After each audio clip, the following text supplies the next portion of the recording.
Labą dieną Lietuvos gyventojai. Esu ilgalaikis Solidarumo profesinės sąjungos narys, taip pat Vilniaus profesinės sąjungos Solidarumas pirmininkas Antanas Liutkevičius. Kadangi nuo rugpjūčio 1 dienos įsigaliojo kai kurių straipsnių pakeitimai Lietuvos profesinių sąjungų įstatyme, todėl aš norėčiau trumpai pristatyti, kaip yra kūriamos profesinės sąjungos ir ką reikalinga žinoti, kad atitiktų šio įstatymo pakeitimus. Kaip žinot, profesinės sąjungos yra savarankiškos, savaveiksmės organizacijos, jos atstovauja ir gina darbuotojų profesinės, ekonominės, socialinės teisės bei interesus. Profesinės sąjungos Lietuvos Respublikoje kūrėsi laisvai ir veikia savarankiškai.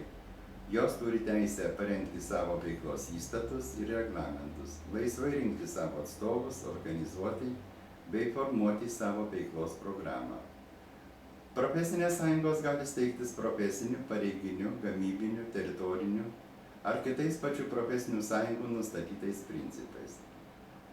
Profesinė sąjunga, kaip ir bet kuri kita teisėta organizacija, jos struktūra ir veikla yra reglamentuojama Lietuvos Respublikos profesinių sąjungų įstatymu ir savo organizacijos įstatais. Profesinės sąjungos nariai turi suprasti, kad profesinė sąjunga tarnauja jiems ir tik jie sprendžia, kokia yra profesinės sąjungos veiklos kryptis.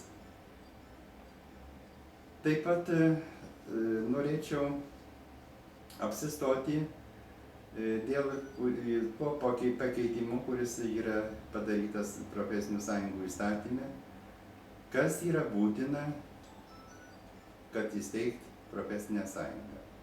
Profesinės sąjungos gali steigtis, kaip minėjau, profesinių, pareiginių, gamybinių, teritorinių ir kitais pačių profesinių sąjungų nustatytais principais, bet jei įsteigti yra būtina ne mažiau kaip 20 steigėjų savo įmonėje, jos įstaigoje, organizacijoje, bet kur yra mažiau tų darbuotojų, gali būti mažiau steigėjų, bet ne mažiau kaip 1/10 visų darbuotojų ir ne mažiau kaip 3.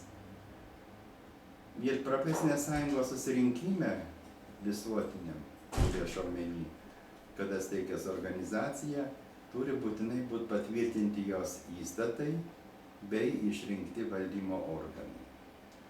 Taigi susirinkimas patvirtina įstatus, išrenka valdymo organus, taip pat išrenka savo organizacijos vidaus kontrolės organus, taip vadinamą revizinę komisiją, priima sprendimą dėl buveinės. Įstatuose turi būti apibrėžta visa, kas reikalinga tai organizacijai. Pirmiausia, jos pavadinimas, teisinė forma, jos tikslai, narių teisės, pareigos, kaip nariai priimami, kaip jie gali išstoti arba pašalinti juos galima. Taip pat susirinkimo visuotinio arba taip vadinamos konferencijos kompetencija, kaip jinai galima sušaukti, kokius jos kompetencijoje galima priimti sprendimus jos ribose, reiškia. Taip pat dažnai iškyla klausimai kaip gauti informaciją iš profesinės sąjungos apie vienus ar kitus dalykus. Tie dalykai turi būti apibrėžti. Jeigu jie yra numatyti įstatuose, tai yra labai gerai, bet gali būti ir kitaip. Taip pat, jeigu įmonėj, organizacijoje, toj profsąjungoje yra kokio tai turto, taip pat jo valdymo, turi būti nustatyta tvarka ir esant reikalui nutraukti profsąjungos veiklą, turi būti numatyta jos nutraukimo tvarka ir likvidavimo ta tvarka, bet jinai turi neprieštarauti tiems įstatymams, kurie yra Lietuvoje numatyti dėl nevyriausybinės organizacijos likvidavimą. Dėkuoju už dėmesį.